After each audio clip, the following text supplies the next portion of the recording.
Hallo ihr liebe Leid, hier ist wieder der Yankee mit dem neuen Let's Play und zwar Let's Play Layers of Fear Uff Pelzig. Ja, ich habe so viel von dem Indie-Horrorspiel gehört und bin voller Motivation dabei. Es soll krank sein, es soll verdreht sein, es soll Kunst thematisiert sein, es soll Alkoholismus, Vernachlässigung, Schizophrenie und alles, was sonst noch Spaß macht, thematisiert sei. Und ich jetzt sage, wir gehen mal gleich hier in die Einstellungen, was das Sound angeht, und schrauben das alles mal auf die Hälfte runter. Bisschen weniger als die Hälfte. Untertitel, die lassen wir mal und übernehmen das Ganze, sodass man mich auch noch, na, bei klein bisschen kann man es da machen. So. Müsste man mich eigentlich ganz gut verstehen und es dürfte trotzdem noch die Musik gut wirken. Steuerung müssen wir, glaube ich, nichts machen. Gameplay, ja, Headbob, Fahrtekreuz, das kann nie schaden. Blickfeld lassen wir erstmal normal. Und ich habe gehört, es sollen hier auch 3 Ende möglich sein. Sozusagen ein neutrales Ende, ein gutes in Anführungszeichen und ein Worst-Case-Szenario-Ende. Wobei, wissen wir was? Jetzt machen wir noch einen Tick lauter. Ja, ich bin sehr, sehr gespannt. Es soll um einen Maler Anfang vom 20. Jahrhundert gehen und man erlebt sein persönlicher Albtraum. Und in den steigen wir sofort auch gleich ein.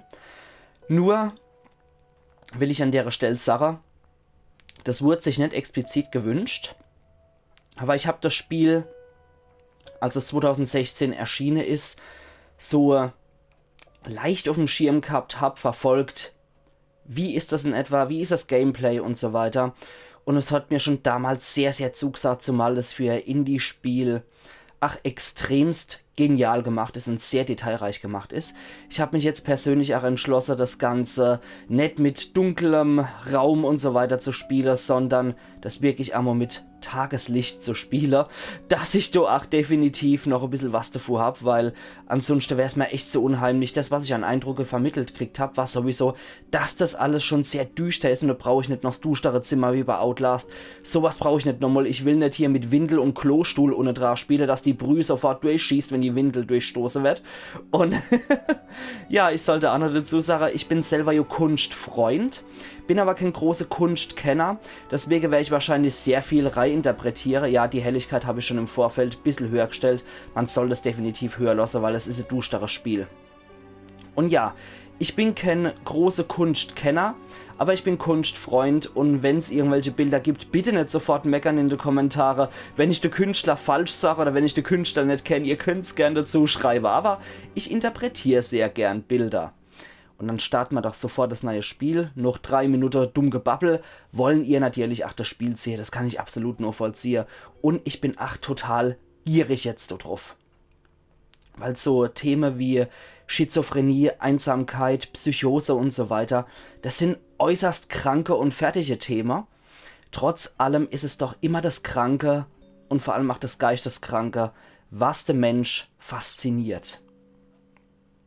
Es ist paradox und fast schon verdreht, aber gesundes interessiert den Mensch oft nicht so sehr, wie kranke Sachen den Mensch interessieren. Und deswegen gibt es ja auch solche wunderschöne Horrorspiele, wo man eben direkt in sowas eintauchen kann. Und wir hören schon an der Musik eigentlich, auch an der Klaviermusik, dass es echt ein super Feeling hat.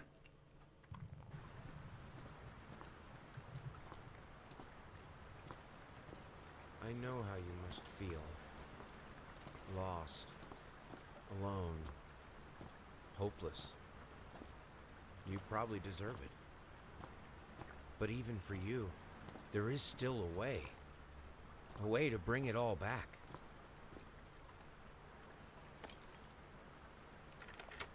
The one precious thing you ever truly desired. Finish it.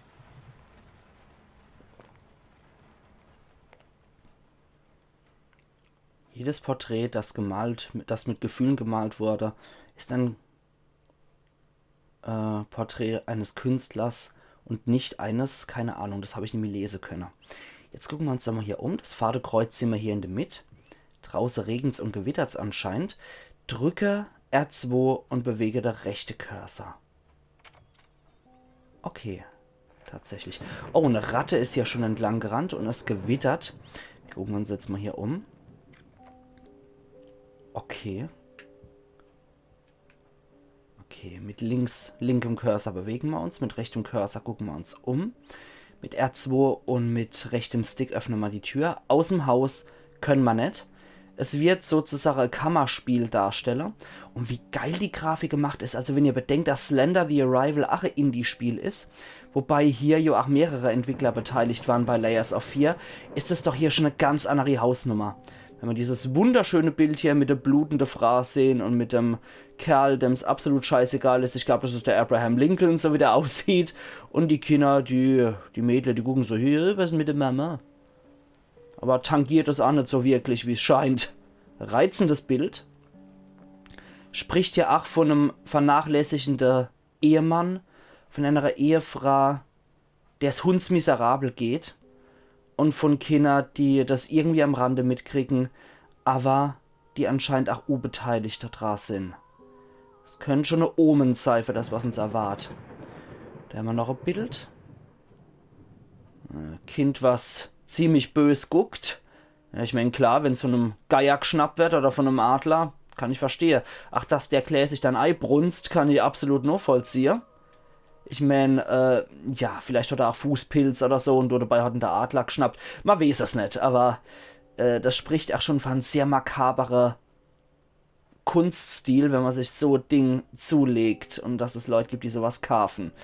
Da haben wir eine Hutschachtel drin, aber da ist anscheinend nichts drin. Mehrere Bücher mit kein Titel. Wie gesagt, soll das auch Anfang vom 20. Jahrhundert sein, aber schon nicht zu früh, weil wir haben anscheinend elektrisches Licht. Hier sehen wir, ach, was haben wir dann da noch? Okay, da ist noch was, das können wir uns nehmen mit R2. Oh, ein alter Maulkorb, wie es scheint. Das ist noch wirklich etwas, was den Begriff Maulkorb verdient hat. Ach du liebe Zeit, was ein bestialisches Ding. Vielleicht hatten sie einen Hund. Oder ich hoffe, sie hatten einen Hund. Und nicht, dass das für was anderes eingesetzt wurde. Ich meine, wenn das schon so beim Kleiderschrank steht, bleibt zu hoffen, dass das für der Hund war. Okay. Gehen wir mal hier rein. Da sind wir im Eingangsbereich.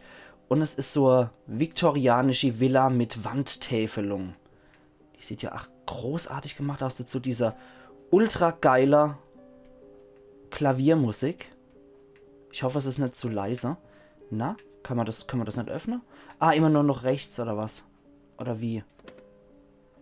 Ah, okay. Da muss ich mich erst noch stark dran gewöhnen. An Artist's Triumph. Gallery Opening. Woes Critics.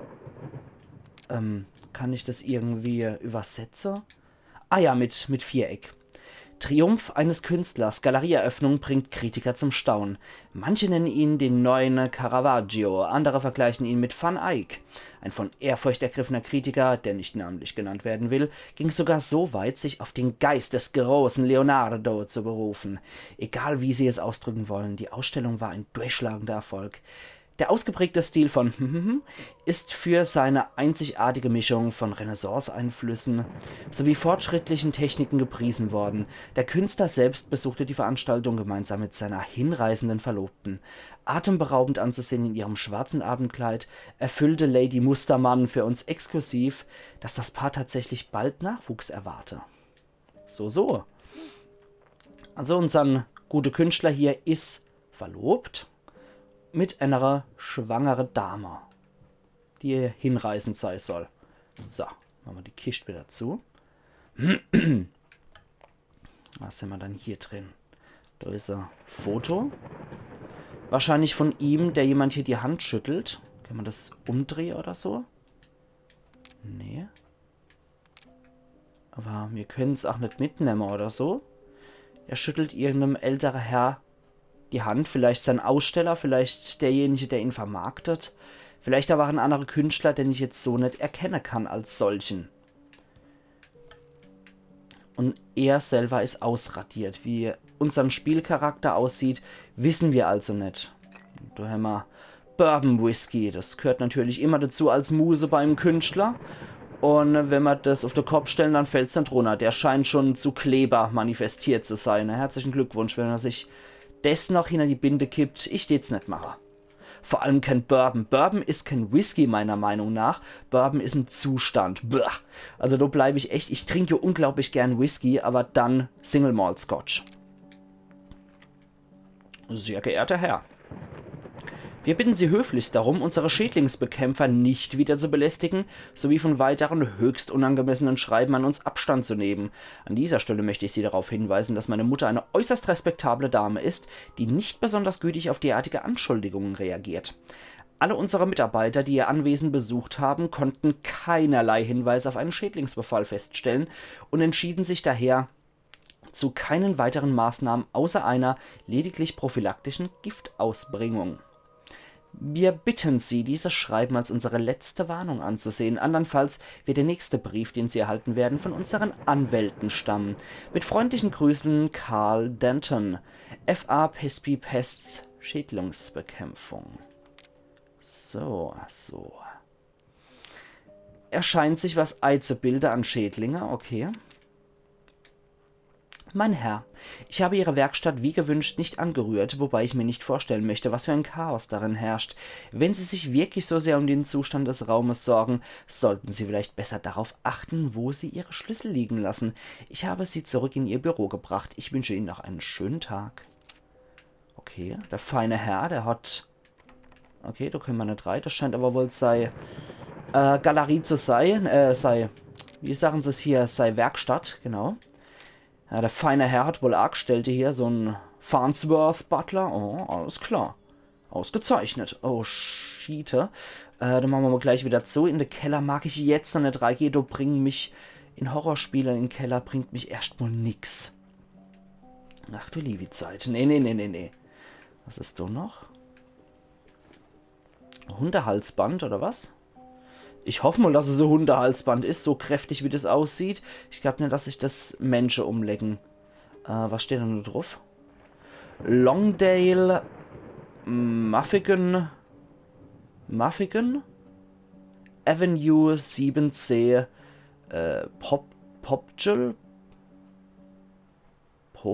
Popeye? Ich kann es nicht sagen, aber das könnte der Name vom Hund sein. Ich meine, wenn ein Maulkorb da ist, muss es ja auch einen Hund geben, oder? Jo, was haben wir dann hier? Schä, überall die Inspiration des Künstlers. Ich habe ja schon im Vorfeld erfahren, dass der Alkoholiker sein soll. Und mit der Schädlingsbekämpfung und so weiter. Es heißt ja immer so im Volksmund, wer besoffen ist, der sieht weiße Mäuse. Oder wer besoffen ist, sieht weiße Mais. Ja, das hat wohl eventuell mit seinem Alkoholismus zu tun, dass der sehr stark Schädlinge sieht, wo eigentlich gar keine sind. In dem Fall Ratte vielleicht. Man hat ja am Anfang auch direkt eine Ratte rumrennen sehen, wobei die nicht weiß war. Ja, das ist ja echt saugeil gemacht. Ich finde es schade, dass ich da nicht rauszoomen kann oder so. Kann ich hier nicht irgendwie rauszoomen oder mich hinknie oder so? Ja, das sind ja schon geil gemacht, dieses Geschirr. Und, ach so, Schaufeln, so altes Bügeleisen. Bei der Walking Dead Serie haben sie es ja bei The Saviors für den Negan noch so verwendet mit dem Eisen. Ach so, altmodisches Ding. Boah. Ein Holzfessel oder ein Holzkorb mit Holzeimer mit Äpfel, Zucker und Paprika. Der feine Herr kann sich Zucker und Paprika leisten. Aha. Farben: Goldrosa, gebranntes Umbra, Sienna. Pinsel 25 Stück, Lufterfrischer 50 Stück, Äpfel 10 Kilogramm, Schnaps 30 Flasche. Alecco mio. Und wie könnte es anders sein? Wunderschönes Gemälde von Früchte, von Obst hier in der Küche. Also falls das ein bekanntes Meisterwerk ist oder so, gebt mir mal bitte Bescheid. Ich persönlich finde es einfach nur ein schönes Stillleben. Und es passt natürlich hervorragend in eine Kücherei. Da haben wir nix, was wichtig wäre. Da haben wir noch ein Bügeleisen, da kann man ja nie genug davor haben. Und ja, gerade wenn man so ein versiffter Künstler ist, wer weiß dann. Was ist dann da noch ein Zettel? Können wir den noch lesen? Ne, einfach nur Blatt Papier, zerbrochene Weinflasche. Oder Schnapsflasche. Und dachte mir schon, dass du die ganze Nacht wach bleibst. Also habe ich dir eine kleine Leckerei gemacht. Weißt du, ich wette selbst an Rembrandt hat ab und zu eine Pause vom Brillantsein gemacht. Und wie der Rest von uns gewöhnlichen Pack einfach geschnarcht. Ich weiß schon, japs, in anderen Worten, geh endlich mal schlafen, du Trottel. Ich liebe dich. Oh, liebreizend. In other words, get some sleep, you big dummy. Okay. Und die Musik ist ach echt hervorragend. Die Pianomusik. Ich mag ja eh total gern Pianomusik, ganz klassisch, ohne Gesang. Sowas mag ich sehr gern. Ah, Lichtschalterhämmer tatsächlich. Und hier eine Glühbirne. Okay. Also es sieht mal eher noch 30er, 40er Jahre oder so aus. Hier da hängen ein paar Knoblauchzehe, die aus Plastik zu sein scheinen, so wie die glänzen. Mais. Ein bisschen Wurzelgemüse. Und ansonsten wieder irgendwelche Gewürzbehältnisse. Zucker und Paprika. Paprika und Oregano. Okay. Also scheint da... Und du ist einem Oregano. Ja, das scheint das sehr große Süßschnut zu sein, wenn der so viel Zucker nimmt. Können wir genau so da wieder das Licht ausmachen. Müssen sie nicht übertreiben. So, wieder zu. Die Stromkosten müssen ja nicht ins Immense schießen. Ich meine, damals war das wirklich noch was wert. Dass man nicht nur mit Kerzenleuchter und so sein Haus erhellt hat. Da war elektrisches Lichten schon noch was Besonderes. Was haben wir da? Schublade. Ein Siegel. Zum Absiegeln von oder Abstempeln von Briefe. Ein Pfeif. Und Order. Scheint ein Pfeiferaucher zu sein. Ich persönlich rauche ja auch sehr gern Pfeif. Ab und zu mal, gerade im Sommer. Hier nur Klamotte und ein Handtuch. Und ja, ich kann das sehr... Oh, hier ist abgeschlossen tatsächlich. Und ich kann das sehr verstehen, weil ich mag es unglaublich gern, Pfeif zu rauchen. Es ist einfach was Edles und etwas, was man nicht immer hat. Und es ist einfach auch was Besonderes. Hier ist eine Uhr. Aber da ist nichts Besonderes dran. Sie ist nur zersplittert am Glas vom Ziffernblatt. Wenn es 20 vor 11. Wenn die Zeit überhaupt stimmt. Da ist noch eine kleine Kammer. Können wir was untersuchen. Aber, oh. Ah ja, sehr schön. Können wir hier noch Licht anmachen, direkt an der Lampe. Was haben wir dann durchschönes?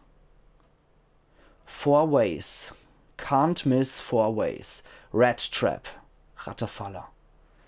Ja, ist echt geil gemacht, wie das Holz auch so glänzt. Das ist saugut und auch wie das Metall dort dargestellt ist. Also an der Stelle ein Riesenlob an die Entwickler. Das sieht unglaublich geil aus. Haben wir da noch irgendwas? Da ist doch noch irgendwas, ja. Little Winnie and Partners got a rat problem. Call us on forget about it. 555 38 25. Fast, efficient and discreet. Little Winnie und Partner haben Sie ein Rattenproblem. Rufen Sie uns an und vergessen Sie es. 555 38 25. Schnell, effizient und diskret. Und ich finde es auch so geil gemacht. So ein 30er, 40er Jahre Flyer. Oder 20er Jahre eventuell. Ach, das sieht so geil aus. Kann man das drehen? Nee, schade. Also ich finde das schon unglaublich geil gemacht. Und ich freue mich, ob die Rattefalle ausgelöst wird, wenn wir noch drüber gehen. Weil da ist so eindeutig ein Mauseloch. Okay. Wow. Wow, tatsächlich. Okay, alles um ein Mauseloch aufgestellt. Jetzt sind wir schon fast bei 20 Minuten und ich bin absolut geflasht von der ganzen Atmosphäre. Na gut, damit macht das ganze Stockwerk ausgekundschaftet hin. Gehen wir halt auch in den Keller. Ich bin jetzt echt kein Fan von Horrorspiele und Keller. Aber noch haben wir hier Licht. Der humpelt ein bisschen, wenn ich den so gehe, sehe, dem seine Mechanik, wie der geht. Der scheint rechtslastig so ein bisschen zu humpeln. Hier können wir wirklich auch noch Licht einschalten. Oh, hier sieht's...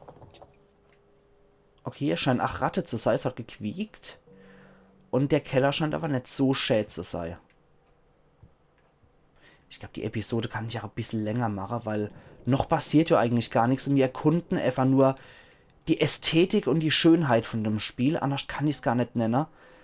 Ich muss es schon fast so edel nennen, weil... Oh ja, der humpelt wirklich, der Mann, den wir hier spielen. Der Künstler. Ich muss echt sagen, es ist wunderschön gemacht. Bobber. Anscheinend so Anatomie-Bobber. Die braucht man ja hin und wieder als Künstler auch, um einfach die Anatomie darzustellen von Menschen. Davor ist das ja gedacht. Okay, hier ist abgeschlossen. Wundert mich, dass der keinen Schlüsselbund bei sich trägt. Ich meine, immerhin ist es ja sein Haus. Okay, na, komm schon. Ach Gott. Wie laut die sind, die Ratte. Jetzt hätten sie selber Holz bei. Ich habe die Befürchtung, die Dinger sehen wir im Spiel. Ach noch. Und wie der Mann hier schon so eine Speer macht. Das ist auch unheimlich, wie der ihn beobachtet hier durchs Bild. Und ja, die Puppe, ich glaube, die könnten uns noch begegnen im weiteren Spielverlauf. Es wäre kein Spiel, kein Horrorspiel, wenn keine Bopper drin vorkommen täten. Oh, lecco mio. Okay. Da haben wir nix sonst, nur fast abgebrannte Kerze. Hoffen wir, dass Ketran oder Öl in den Fässer gelagert ist. Oh, wie cool. Wenn man hier über die Flasche drüber geht, dann macht das auch das Glasgeräusch. Das ist schon sehr geil gemacht. Hätten sie auch dran gedacht. Report Card. Zeugnis. Oh, das scheint nicht so gut auszusehen. 7 Jahre alt war die Tochter anscheinend. Leser. Oh, in der 3. Klasse nicht so doller. Mathe. Ja, Mathe kann ich verstehen, dass sie nicht so gut war, wobei sie in der 4. Klasse besser war ist. Ach, in Soziale und so weiter. Aber dafür in Kunst und Musik sehr gut. In Musik sogar ein Baba kriegt. Und in Musik, ja, und in Kunst ein Aber. Alles klar. Aber in Sportunterricht ist er entschuldigt gewesen. Durchschnittsnote von 4 bis 3. Das ist nicht so toll. Und hat auch immer so 10 bis 13 Tage gefehlt. Zeugnis lesen, 1. Klasse 3, 2. 4, 3. 5, 3. 3, schreiben 4, 2, 3, 4, Mathematik 5, 4, 5, 3, Wissenschaft und Gesundheit 3, 4, 3, 5, Sozialkunde 4, 3, 5, 4, Kunst 1, 1, 2, 1, Musik 2, 1, 2, 1, Sport vom Unterricht entschuldigt, Notendurchschnitt 4, 4 und 3. Ja, in der Schule nicht so gut gewesen, wie es scheint. Da haben wir noch eine Brille. So richtig schöne alte Sonnenbrille, glaube ich. Gott, wie toll gemacht.